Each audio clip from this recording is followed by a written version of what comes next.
Ito ang kantang isinulat para kay Zara Cairina Mahathir, isang musika na paulit-ulit na tinutugtog sa iba't ibang social media. Isang awit na hindi lang para alalahanin siya, kundi para isigaw ang hustisya. Ang sigaw ng bayan, #Justice for Zara.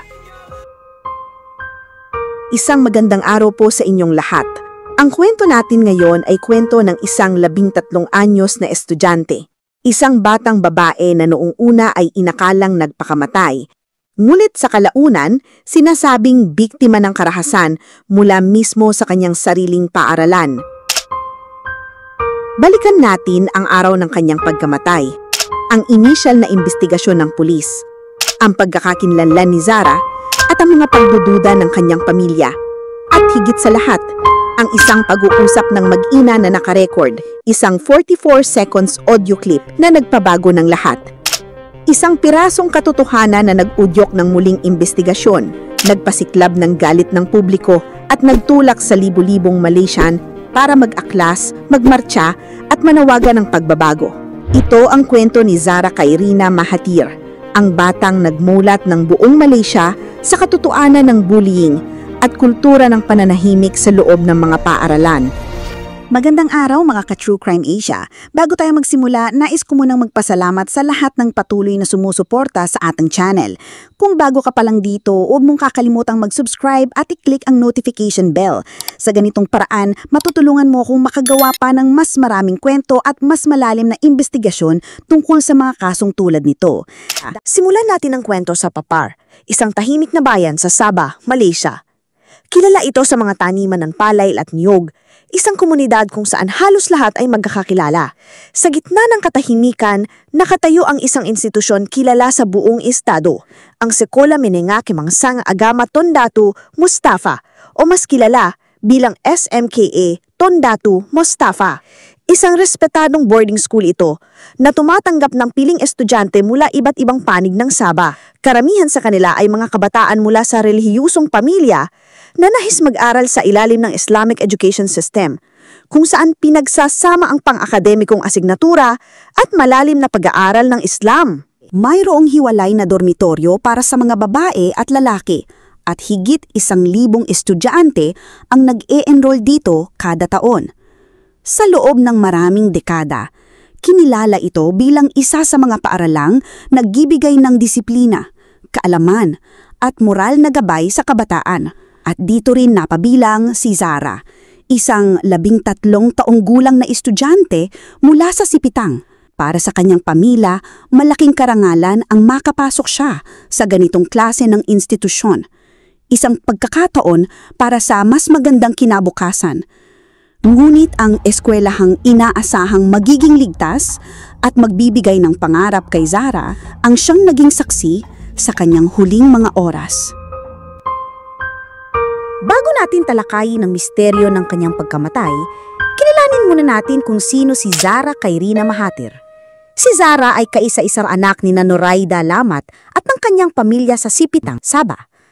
Bata pa lamang, nakilala na siya bilang isang masunuring anak, mabait, mapagmahal at laging inuuna ang damdamin ng kanyang ina. Araw-araw, kahit abala sa klase at sa buhay dormitoryo, hindi nalilimutan ni Zara ang tumawag sa kanyang ina.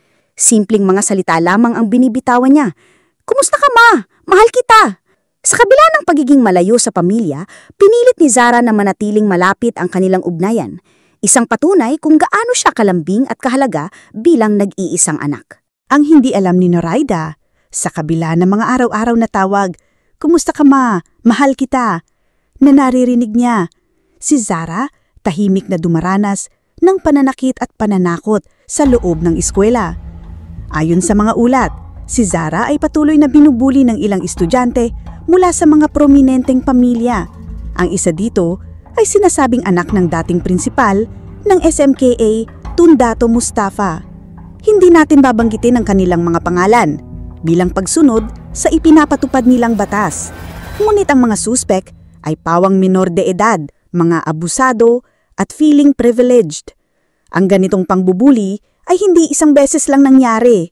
Ito'y araw-araw na pasan ni Zara. Nakakapagtaka. Walang guro, kaklase o opisyal ng eskwela ang nakapansin O kung may nakapansin man, walang gumawa ng aksyon. Hanggang dumating ang araw ng July 16. Isang karaniwang araw ng klase.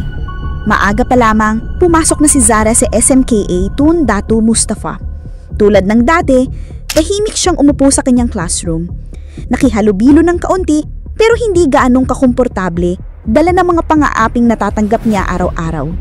Huling beses siyang nakita ng kanyang mga kaklase bandang tanghali matapos ang klase sa Islamic Studies. Mula roon, bigla na lamang siyang nawala.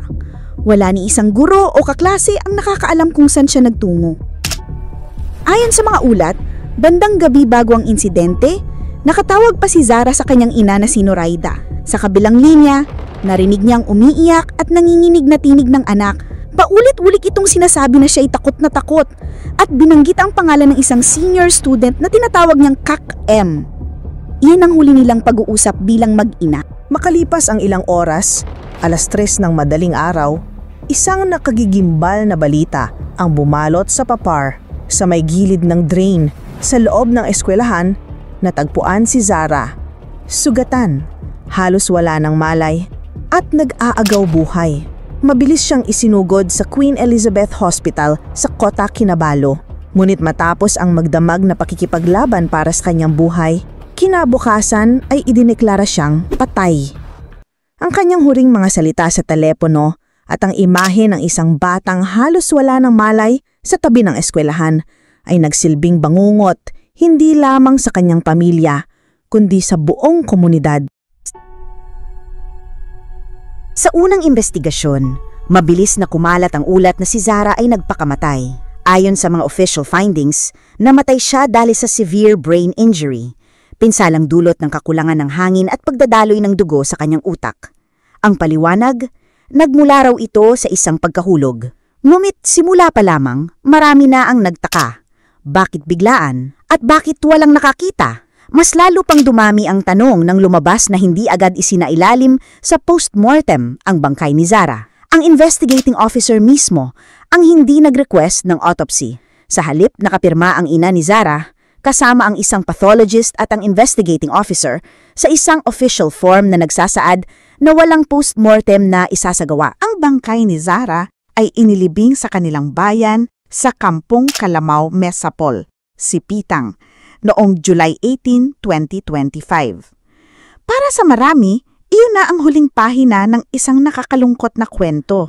Marahil ay nananatili na ngang sarado ang kaso kung hindi dahil sa sumunod na pangyayari. Isang 44 seconds audio clip ang biglang lumutang online.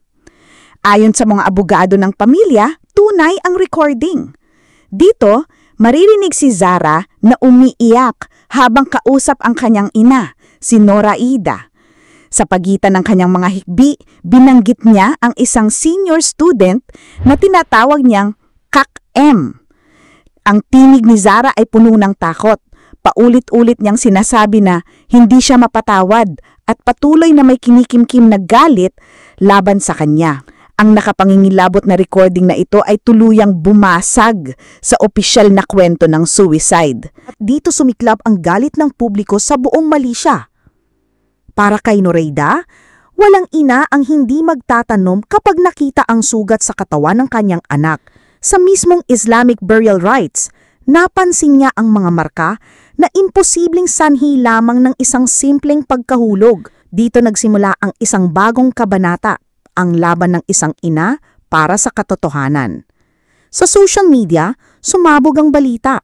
Lumaganap ang hashtag Justice for Zara. Sa kabay nito, umalingaw ang mga paratang ng bullying at panawagan para sa hustisya. Nagpahayag ang MARA chairman, Datuk Dr. Ashraf Wajdi Dusuki, na dapat tugunan agad ng mga otoridad ng issue. Mismong Education Minister, Fadlina Saidek, ang bumisita sa pamilya. Sinabi niyang may tulong agad na ibinigay at iniimbestigahan na ng pulisya ang kaso. July 21, 2025. Sa harap ng mga mamahayag, nagsalita ang ina ni Zara na si Noraida. Ibinahagi niya ang huling masayang araw na sila'y magkasama at nanawagan ng patas at malinaw na imbestigasyon. 2 araw pagkatapos nito, Isang Facebook post na dyumano'y lumula sa kamag-anak ang lumabas. Nakasaad dito na pinilit raw ng prinsipal ng eskwelahan na pigilan ang pamilya sa pagre-report sa pulisya nang matagpuan si Zara. Muling sumiklab ang sigaw para sa hustisya. Sa gitna ng tensyon, muling umapela si Minister Fadlina. Bigyan muna ng sapat na panahon at espasyo ang mga pulis na tapusin ang investigasyon. Ngunit lalong kumalat ang mga haka-haka, kaya nanawagan ng Sabah Police Commissioner Datok Jaute Dicun na tigilan muna ng publiko ang espekulasyon. Ngunit hindi tumigil ang mga balita online. May mga bagong post na nagsasabing 6 na individual ang sangkot sa pambubuli kay Zara. Kabilang ang mga anak umano ng mga VVIP. Dinala pa ito sa Parliament ni Indira Mahakota MP Datok Sili Saifuddin Abdullah na nagpahayag mang pangamba sa kaligtasan sa mga paaralan at nanawagan ng mabilis na resulta ng investigasyon para matapos na ang mga usap-usapan. Muling tiniyak ni Minister Fadlina sa Parliament, prioridad ng Education Ministry ang hustisya para kay Zara. Samantala, inanunsyo ni Commissioner Jaute na nasa final stage na ang investigasyon. Mahigit 16 katao ang inimbestigahan. Ang buong kaso ay naisumite na sa Bukit Aman para sa masusing pagsusuri bago dalhin sa Attorney General's Chambers. Idinagdag pa niya, lahat ng posibilidad, kabilang ang bullying, ay maingat na sinusuri at itinanggi rin niya ang mga kumakalat na chismis na anak niya ay nag-aaral din sa parehong paaralan. Sa kabila ng lahat ng ito, nananatili ang sigaw ng taumbayan, #Justice for Zara. Matapos ang ilang lingdong pananahimik kaugnay sa pagkamatay ni Zara at ang hindi agad pagsasagawa ng postmortem, napilitan ng mga otoridad na kumilos dahil sa matinding presyon ng publiko. Noong Agosto 8, inuutos mismo ng Attorney General ang exhumation ng labi ni Zara. Kasunod nito, isinagawa ang CT scan at masusing autopsy na dinaluhan ng 4 na pathologist. Bagamat naging bukas at malinaw ang proseso, nananatiling nakatago sa publiko ang mga resulta. Nakalaan lamang para sa gaganaping inquest. Samantala, nakapagtala ang mga investigador ng 195 witness statements at naipasa na ang mga dokumento sa Deputy Public Prosecutor para sa karagdagang aksyon, hudyat na unti-unting umiikot ang gulong ng hustisya. Noong Agosto 20, 5 dalagitang babae ang nag-plead ng not guilty sa harap ng Kota Kinabalu Children's Court. Sila ay kinasuhan sa ilalim ng Section 507C1 ng Penal Code dahil umano sa paggamit ng mapanirang salita laban kay Zara noong gabi ng July 15. Kung mapatunayan na nagkasala, maaari silang humarap sa parusang hanggang 1 taong pagkakakulong o multa. Mahalagang tandaan, hiwalay ang mga kasong ito sa isinasagawang inquest at hindi ito direktang tumutukoy sa mismong pagkamatay ni Zara. Samantala, ang legal team ni Zara ay nanghain ng petisyon sa Attorney General's Chambers na itaas ang kaso sa mas mabigat na probisyon, Section 507D-2, o pansamantalang ipagpaliban ang prosekusyon hanggang matapos ang inquest. Sa publiko, patuloy na nananawagan ang mga abogado na lumantad ang mga saksi na may hawak pang bagong impormasyon. At habang nagpapatuloy ang mga pananawagan, itinakda na ang pagsisimula ng coroner's inquest sa Setyembre 3, kung saan iisa lang ang pangunahing tanong. Ano nga ba talaga ang tunay na dahilan ng pagkakahulog at pagkamatay ni Zara? Ang pamahalaan na pinangunahan mismo ng punong ministro ang muling nagpaalala na no one is above the law. Nananawagan sila ng katahimikan sa paghahanap ng katotohanan, habang ang mga media watchdogs naman ay nagpapaalala sa publiko na huwag gawing social media battlefield ang korte. Itinakda ng korte ang paglilitis mula Disyembre 8 hanggang 12 at Disyembre 15 hanggang 19, habang ang pre-trial case management ay itinakda sa Setyembre 25 at Oktubre 16. Ngunit habang nagpapatuloy ang inquest, hindi maiiwasang harapin ng Malaysia ang mga masasakit na tanong. Ilang pang mga bata ang tahimik na naghihirap sa loob ng mga paaralan. Bakit agad binaliwala ng mga otoridad ang mga agam-agam ukol sa pagkamatay ni Zara? At ano ang tunay na kinakailangan para maproteksyonan ang susunod na batang mahina at walang laban? Ang pagkamatay ni Zara Khairina Mahathir ay higit pa sa isang trahedya. Ito ay naging simbolo ng kabiguan ng mga institusyon at ang determinasyon ng publiko para sa pagbabago. Ang inihain na memorandum sa hari ay may mas malalim na kahulugan. Malinaw nitong ipinapakita na hindi natatanggapin ng mga Malaysians ang mga hungkag na pangako lalo na kung ang buhay ng mga bata ang nakataya. Ang kaso ni Zara kay Rina ay nagsilbing paalaala na ang bullying ay hindi lamang simpleng biruan o alitan, kundi maaari itong magtapos sa isang trahedya.